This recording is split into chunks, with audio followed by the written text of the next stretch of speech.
Enjoy with your headphones for a better listening experience. Please watch till the end of the video to have the most scariest part of the story. Eerie Town Horror Stories. Generated by AI-CHAT-GPT. The Lost Tourist. He was a curious tourist who wanted to explore the hidden gems of the country. He heard about a small town called Eerie that was famous for its ancient history and mysterious legends. He decided to visit it and see for himself what it had to offer. He rented a car and drove to the town, following the directions on his GPS. He arrived at the town's entrance, where a sign read "Welcome to Eerie, the town of secrets." He smiled and drove on, eager to discover its secrets. He soon realized that the town was deserted and dilapidated, with no signs of life or activity. He wondered where all the people were and why the town looked so abandoned. He decided to park his car and walk around, hoping to find someone who could tell him more about the town. He wandered through the empty streets, passing by old buildings and monuments that looked like they belonged to another era. He felt a strange sense of awe and unease as he explored the town, as if he was trespassing on forbidden grounds. He came across a large church that stood out from the rest of the town. It had Gothic architecture and a tall spire that reached the sky. He felt drawn to it and decided to enter it, hoping to find some clues about the town's history. He opened the door and stepped inside. He was greeted by a dark and silent interior, with only a few candles lighting up the altar and the stained glass windows. He walked towards the altar, where he saw a book lying on a pedestal. He picked it up and opened it, curious to see what it contained. He was shocked by what he saw. The book was written in blood and contained horrific images and symbols that made him sick to his stomach. It was a book of rituals and sacrifices that detailed how the town's inhabitants worshipped an ancient evil that lurked beneath the town. It also revealed that every year, on the night of the full moon, they would offer a stranger as a sacrifice to appease their dark lord. He realized that he had made a terrible mistake by coming to this town. He dropped the book and ran towards the door, hoping to escape before it was too late. But as he reached the door, he found it locked and barred from the outside. He heard a loud and sinister laughter echo through the church, followed by a chorus of voices that chanted, "Hail him, hail him, hail him." He turned around and saw dozens of hooded figures emerge from the shadows, holding knives and torches. They surrounded him and closed in on him, ready to kill him. He screamed as he realized that he was the chosen sacrifice for that night. The new neighbor. He was a friendly and outgoing man who had just moved to a small town called Eerie. He wanted to start a new life and make some friends in his new neighborhood. He bought a cozy and affordable house that was located next to a large and beautiful park. He thought he had found the perfect place to live. He soon realized that his neighbors were not very welcoming or sociable. They barely acknowledged his presence and avoided any contact with him. They seemed to be afraid of something or someone, but he didn't know what or who. He decided to ignore their coldness and focus on his own happiness. He enjoyed spending his free time at the park, where he could relax and admire nature. He liked to watch the birds, the flowers, and the trees. He especially liked to watch the sunset, when the sky turned into a magnificent array of colors. One evening, he was sitting on a bench at the park, watching the sun go down. He noticed that the park was empty and quiet, as usual. He wondered why no one else ever came to the park, especially at such a beautiful time of the day. He heard a soft and sweet voice behind him say hello. He turned around and saw a young girl standing next to him. She had long blonde hair, blue eyes, and a cute smile. She wore a white dress and a red ribbon in her hair. She looked like an angel. He was surprised and delighted to see her. He smiled back and said hello. He asked her what her name was and where she lived.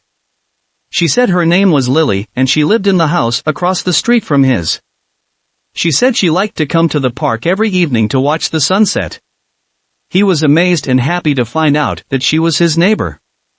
He said he liked to do the same thing and that he had just moved to the town recently. He asked her if she wanted to sit with him and chat for a while. She nodded and sat next to him on the bench. They talked for a long time, sharing their stories and interests. They found out that they had a lot in common and that they enjoyed each other's company.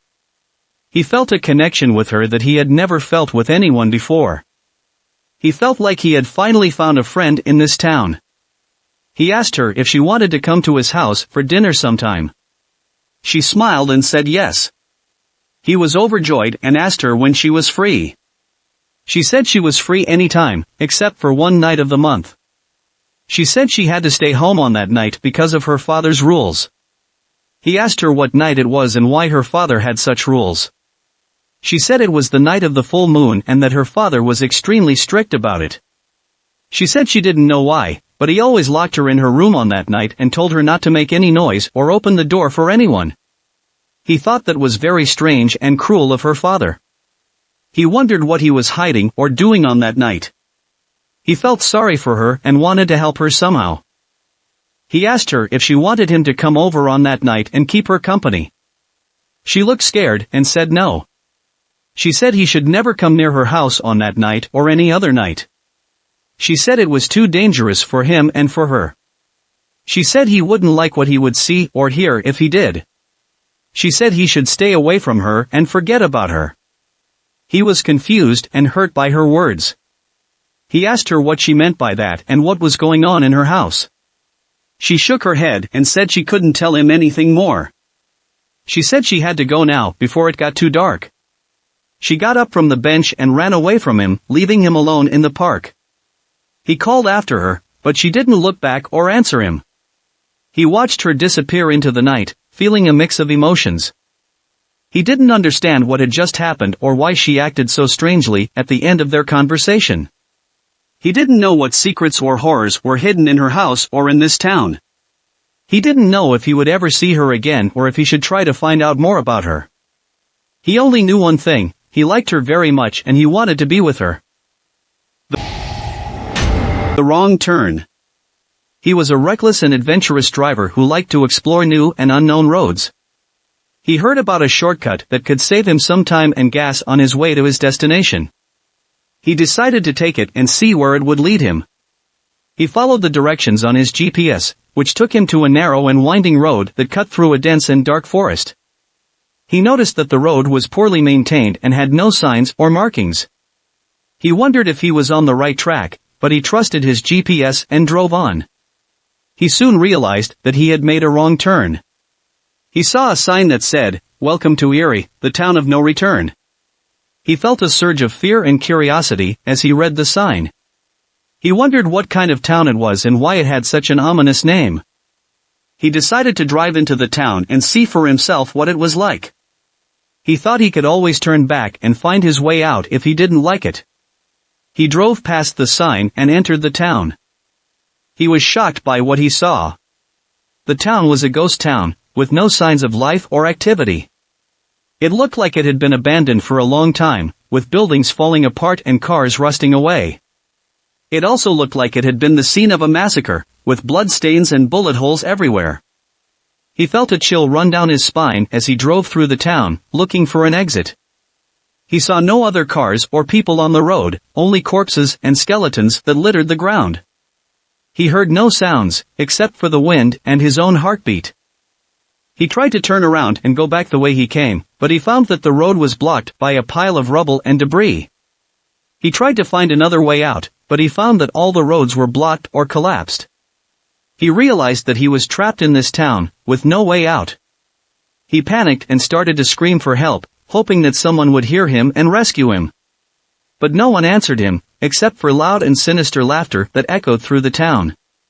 He heard a voice say, "Welcome to Eerie, the town of no return. You are our guest now, and we will make sure you never leave." He turned around and saw dozens of masked figures emerge from the shadows, holding guns and knives. They surrounded him and closed in on him, ready to kill him. He screamed as he realized that he was their next victim. The Curious Reporter.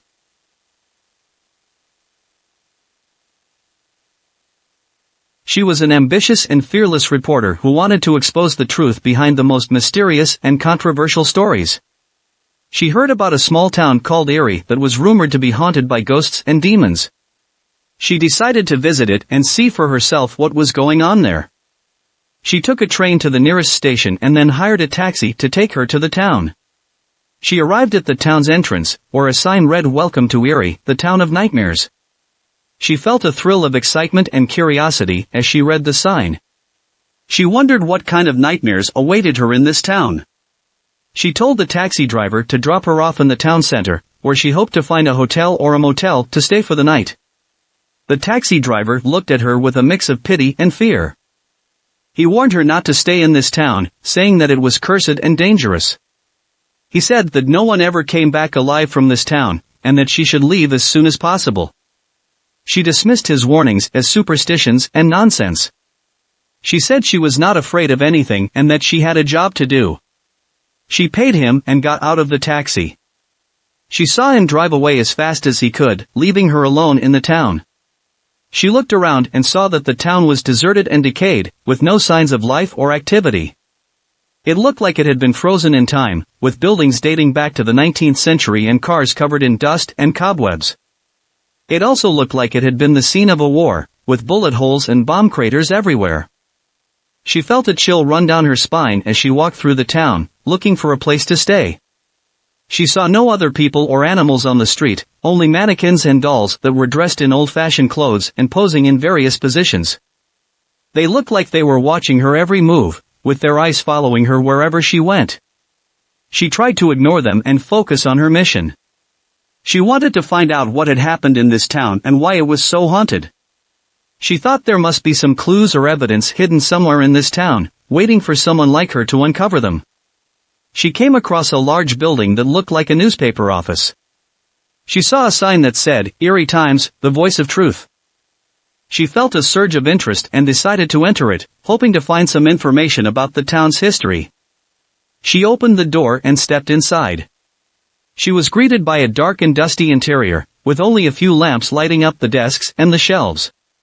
She walked towards the desks, where she saw some old newspapers and magazines lying around. She picked one up and opened it, curious to see what it contained. She was shocked by what she saw. The newspaper was dated October 31, 1923, and had a headline that read "Massacre in Eerie, hundreds killed by unknown assailants." It described how on Halloween night, a group of masked men armed with guns and knives stormed into the town and slaughtered everyone they encountered, leaving behind a trail of blood and bodies. It also said that the attackers were never caught or identified, and that their motives were unknown. It said that the survivors fled the town or committed suicide, leaving behind a ghost town that was haunted by the spirits of the dead. She realized that she had stumbled upon a major scoop that could make her career. She thought she had found the answer to the mystery of this town. She decided to take some pictures of the newspaper and send them to her editor, along with a report of her findings. She took out her phone and snapped some photos for the newspaper. She then typed a message to her editor, telling him that she had discovered the truth about Eerie and that he should publish it as soon as possible. She pressed send and waited for his reply. But instead of getting confirmation or praise from him, she got an error message that said, "Message not sent." She tried again but got the same result. She checked her phone signal and saw that it was 0. She realized that she had no connection or service in this town. She wondered how she could contact her editor or anyone else outside this town. She heard a loud and sinister laughter echo through the building, followed by a voice that said, "You can't escape from Eerie, the town of nightmares.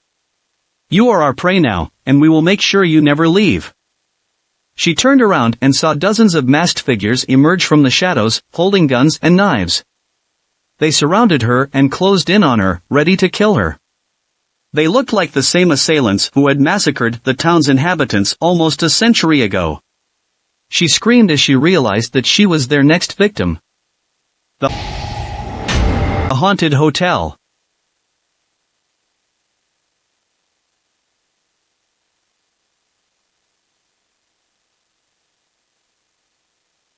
She was a brave and adventurous traveler who liked to explore new and exotic places. She heard about a small town called Eerie that was famous for its haunted hotel. She decided to visit it and see for herself if the rumors were true. She booked a room at the hotel online and took a bus to the town. She arrived at the town's entrance, where a sign read "Welcome to Eerie, the town of ghosts." She felt a thrill of excitement and curiosity as she read the sign. She wondered what kind of ghosts haunted this town and this hotel. She told the bus driver to drop her off at the hotel, which was located in the town center.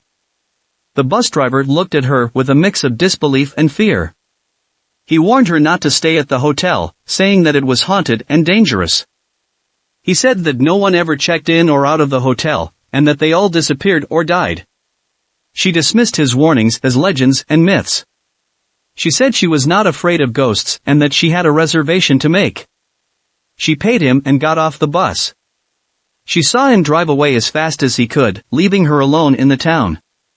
She looked around and saw that the town was deserted and gloomy, with no signs of life or activity. It looked like it had been forgotten by time, with buildings covered in dust and cobwebs. It also looked like it had been the scene of a fire, with scorch marks and ashes everywhere. She felt a chill run down her spine as she walked towards the hotel, which stood out from the rest of the town. It had Victorian architecture and a grand facade that contrasted with its surroundings. It looked like it had been preserved from the past, with its elegant and ornate details. She reached the hotel's entrance and saw a sign that said, "Eerie Hotel, the place of dreams." She felt a surge of interest and decided to enter it, hoping to find some comfort and luxury in this town. She opened the door and stepped inside. She was greeted by a bright and cheerful interior, with chandeliers, carpets, and paintings that decorated the lobby. She walked towards the reception desk, where she saw a smiling man wearing a suit and a name tag that said Jack. He welcomed her to the hotel and asked for her name and reservation number. She gave him her details and he checked them on his computer. He confirmed her reservation and gave her a key card for her room. He said she had booked the best room in the hotel, which was located on the top floor. He said he would show her to her room and help her with her luggage. He picked up her suitcase and led her to the elevator. He pressed the button for the top floor and waited for the doors to open. He made some small talk with her on their way up, asking her where she came from and what brought her to this town. She told him she was a traveler who liked to explore unfamiliar places and experience diverse cultures. She said she came to this town because she heard about its haunted hotel and wanted to see if it was true. He laughed and said she had come to the right place then. He said this hotel was indeed haunted by many ghosts who had died or suffered here over the years. He said some of them were friendly and harmless, while others were angry and violent. He said he could tell her some stories about them if she wanted to hear them. He said he knew them all by name and by face, since he had worked here for a long time. She said she would love to hear his stories and asked him how long he had worked here. He smiled and said he had worked here since 1923, when he first came to this town as a young man looking for a job. She was stunned by his answer and looked at him with disbelief. She asked him how that was possible, since he looked like he was in his 30s or 40s at most. He winked at her and said he had a secret that kept him young and alive. He said he would tell her his secret if she promised not to tell anyone else. She felt a mix of curiosity and fear as she listened to him. She wondered what his secret was and how it related to this hotel or this town. They reached the top floor and got out of the elevator. He walked towards the end of the hallway, where he stopped at a door that had a sign that said, Room 13. He inserted the key card into the slot and opened the door. He invited her to enter her room, saying it was ready for her. She followed him into the room, which looked like a luxurious suite with a king-size bed, a fireplace, a balcony, and a jacuzzi. She was impressed by the room and thanked him for his service. He said it was his pleasure and asked her if she needed anything else. She said she was fine and asked him to leave her alone, saying she wanted to rest and relax. He nodded and said he would leave her alone then. He said he hoped she enjoyed her stay and that he would see her again soon. He closed the door behind him and locked it from the outside. He then pressed a button on his key card, which activated a hidden mechanism in the room. She heard a loud and sinister laughter echo through the room, followed by a voice that said, Welcome to Eerie Hotel, the place of dreams. You are our guest now, and we will make sure you never wake up. She turned around and saw that the room had changed into a nightmare. The bed was covered in blood and bones, the fireplace was burning with skulls and limbs, the balcony was surrounded by barbed wire and spikes, and the jacuzzi was filled with acid and snakes. She screamed as she realized that she was trapped in this room, with no way out. She heard him say, "My secret is that I am a ghost, and so are all the other staff and guests in this hotel. We died here in 1923, when a fire broke out and burned us alive. We have been haunting this hotel ever since, looking for new victims to join us.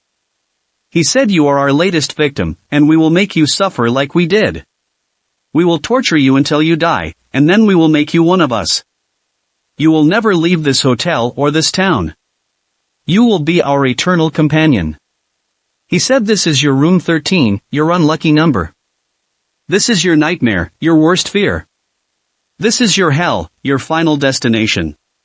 He said, welcome to Eerie Hotel, the place of nightmares." The missing friend.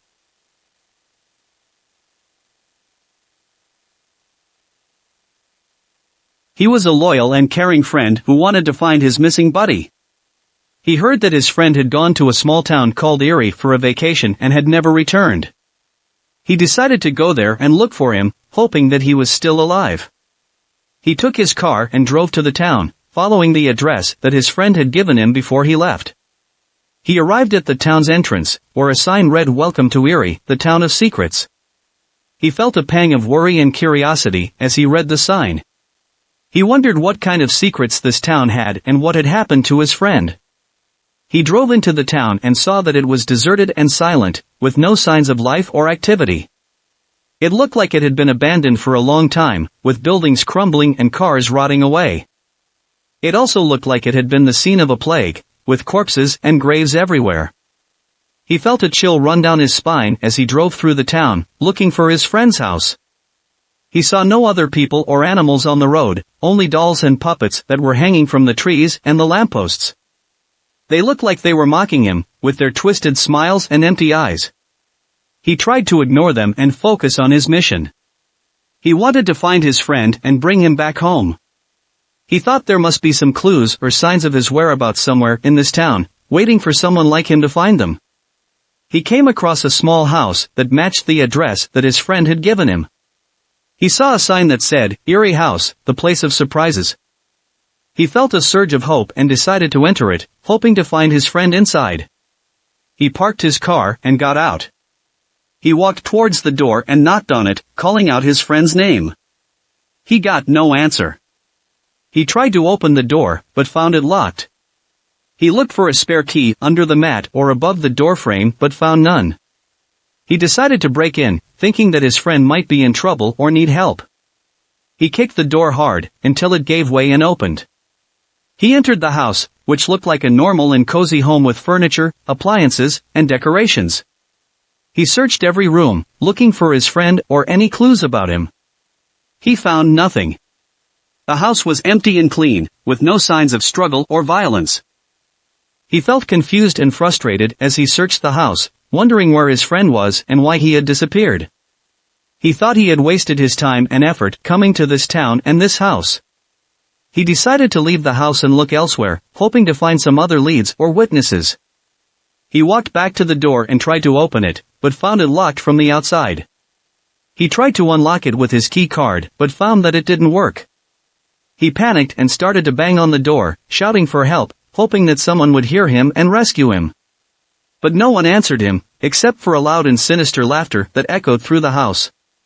He heard a voice say, "Welcome to Eerie House, the place of surprises. You are our guest now, and we will make sure you never leave."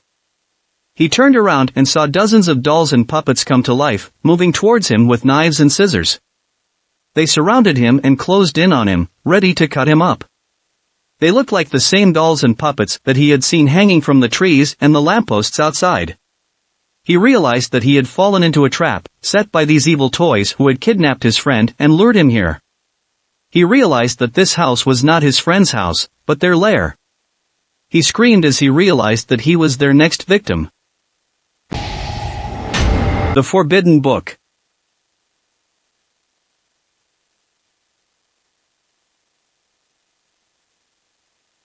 He was a curious and intelligent student who wanted to learn more about the occult and the paranormal. He heard about a small town called Eerie that had a hidden library that contained rare and forbidden books on these subjects. He decided to visit it and see for himself what it had to offer. He took a bike and rode to the town, following the map that he had found online. He arrived at the town's entrance, where a sign read "Welcome to Eerie, the town of knowledge." He felt a thrill of excitement and curiosity as he read the sign. He wondered what kind of knowledge this town had and what secrets it hid. He rode into the town and saw that it was deserted and quiet, with no signs of life or activity. It looked like it had been isolated from the rest of the world, with buildings surrounded by walls and fences. It also looked like it had been the scene of a riot, with graffiti and broken glass everywhere. He felt a chill run down his spine as he rode through the town, looking for the library. He saw no other people or vehicles on the road, only statues and paintings that depicted strange and grotesque scenes. They looked like they were warning him, with their expressions of pain and fear. He tried to ignore them and focus on his goal. He wanted to find the library and read some of the books that it contained. He thought there must be some valuable and interesting information in them, waiting for someone like him to discover them. He came across a large building that looked like a castle. He saw a sign that said, "Eerie Library, the place of wisdom." He felt a surge of interest and decided to enter it, hoping to find some books that would satisfy his curiosity. He parked his bike and got off. He walked towards the door and pushed it open. He entered the library, which looked like a maze of shelves and stacks that filled the entire space. He walked towards the shelves, where he saw thousands of books of all shapes, sizes, and colors. He searched every shelf, looking for books that caught his attention or matched his interests. He found many books that intrigued him, such as the Necronomicon, the Book of Iban, the Grimoire of Pope Honorius, and the Key of Solomon. He picked one up and opened it, curious to see what it contained. He was shocked by what he saw. The book was written in blood and contained horrific images and symbols that made him sick to his stomach. It was a book of spells and curses that detailed how to summon and control evil entities from other dimensions.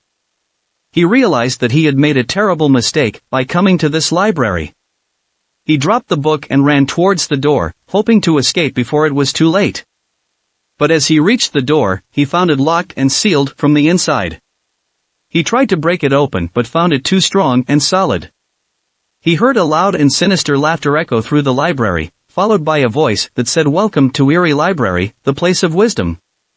You are our guest now, and we will make sure you never leave." He turned around and saw dozens of dark figures emerge from behind the shelves, holding books and candles. They surrounded him and closed in on him, ready to use him for their rituals. They looked like the librarians who worked here, but they were pale and twisted, with red eyes and sharp teeth.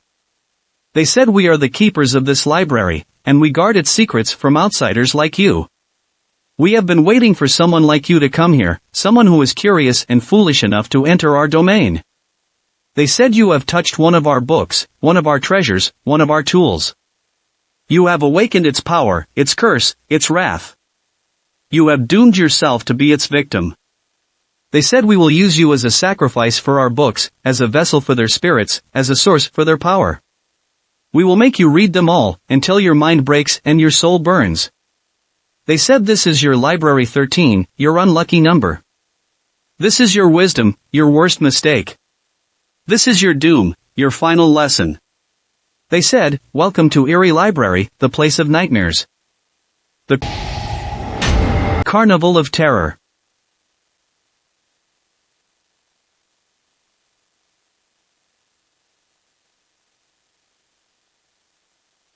She was a fun-loving and adventurous girl who wanted to have some fun and excitement. She heard about a small town called Eerie that had a carnival that was open only once a year. She decided to visit it and see for herself what it had to offer. She took a train to the nearest station and then walked to the town. She arrived at the town's entrance, where a sign read, "Welcome to Eerie, the town of fun." She felt a thrill of excitement and curiosity as she read the sign. She wondered what kind of fun this town had and what surprises it hid. She walked into the town and saw that it was crowded and noisy, with people of all ages and backgrounds. It looked like it had been transformed into a giant playground, with rides, games, and attractions everywhere. It also looked like it had been the scene of a party, with music, lights, and balloons everywhere. She felt a chill run down her spine as she walked through the town, looking for the carnival. She saw no other signs or directions, only clowns and jugglers that entertained the crowd. They looked like they were inviting her, with their smiles and gestures. She tried to ignore them and focus on her goal. She wanted to find the carnival and enjoy some of the rides and games that it had. She thought there must be some fun and excitement in them, waiting for someone like her to experience them. She came across a large tent that looked like a circus. She saw a sign that said, Eerie Carnival, the place of wonders. She felt a surge of interest and decided to enter it, hoping to find some wonders that would amaze her. She paid the entrance fee and got in. She entered the carnival, which looked like a maze of booths and stalls that filled the entire space. She walked towards the booths and stalls, where she saw various rides and games that appealed to her. She tried some of them, such as the Haunted House, the Wheel of Fortune, the Tunnel of Love, and the Hall of Mirrors. She enjoyed some of them, while others scared or bored her. She searched every booth and stall, looking for something that would challenge or thrill her. She found one that intrigued her, such as the Box of Mystery. She saw a sign that said open the box and discover what lies inside. It could be anything, a treasure, a trap, or a trick. Are you brave enough to try? She felt a mix of curiosity and fear as she read the sign. She wondered what was inside the box and what would happen if she opened it. She decided to open it, thinking that it was just a game and that nothing bad would happen to her. She paid the fee and got the box. She opened it, curious to see what was inside. She was shocked by what she saw. The box was empty, except for a note that read, "You have opened the box of mystery. You have unleashed its curse. You have doomed yourself to be its prey." She realized that she had made a terrible mistake by opening the box. She dropped it and ran towards the exit, hoping to escape before it was too late. But as she reached the exit, she found it locked and guarded by two clowns who laughed at her. They said, "Welcome to Eerie Carnival, the place of wonders. You are our guest now, and we will make sure you never leave. They said you have opened the box of mystery, one of our most prized attractions. You have activated its curse, one of our most deadly traps.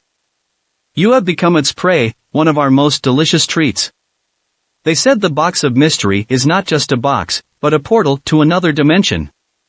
A dimension where your worst nightmares come true. A dimension where you will be hunted by monsters and demons who will tear you apart.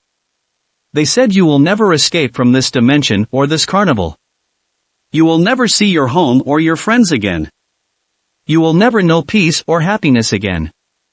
They said this is your Carnival 13, your unlucky number. This is your wonder, your worst surprise. This is your fate, your final destination. They said, "Welcome to Eerie Carnival, the place of terror." The wrong road. He was a careless and impatient driver who wanted to get to his destination as fast as possible. He heard about a shortcut that could save him some time and distance on his way to his girlfriend's house. He decided to take it and see where it would lead him. He followed the directions on his GPS, which took him to a dirt road that cut through a dense and dark forest. He noticed that the road was rough and bumpy, with no signs or lights. He wondered if he was on the right track, but he trusted his GPS and drove on. He soon realized that he had taken the wrong road. He saw a sign that said, "Welcome to Eerie, the town of death." He felt a surge of fear and curiosity as he read the sign. He wondered what kind of town it was and why it had such an ominous name. He decided to drive through the town and see for himself what it was like. He thought he could always turn back and find his way out if he didn't like it. He drove past the sign and entered the town. He was shocked by what he saw. The town was a graveyard, with no signs of life or activity. It looked like it had been wiped out by a nuclear bomb, with buildings reduced to rubble and cars melted away. It also looked like it had been the scene of a massacre, with skeletons and skulls everywhere. He felt a chill run down his spine as he drove through the town, looking for an exit. He saw no other cars or people on the road, only crows and rats that fed on the remains. He heard no sounds, except for the wind and his own breathing. He tried to turn around and go back the way he came, but he found that the road was blocked by a fallen tree and a pile of rocks. He tried to find another way out, but he found that all the roads were blocked or collapsed. He realized that he was trapped in this town, with no way out. He panicked and started to scream for help, hoping that someone would hear him and rescue him. But no one answered him, except for loud and sinister laughter that echoed through the town. He heard a voice say, "Welcome to Eerie, the town of death. You are our guest now, and we will make sure you never leave." He turned around and saw dozens of zombies emerge from behind the rubble, holding axes and chainsaws. They surrounded him and closed in on him, ready to kill him. They looked like the former inhabitants of this town, but they were decayed and rotten, with blood and flesh dripping from their mouths. He realized that he had fallen into a trap, set by these undead creatures who had survived the blast and had turned into cannibals. He realized that this town was not his shortcut, but his dead end. He screamed as he realized that he was their next meal. Secret experiment.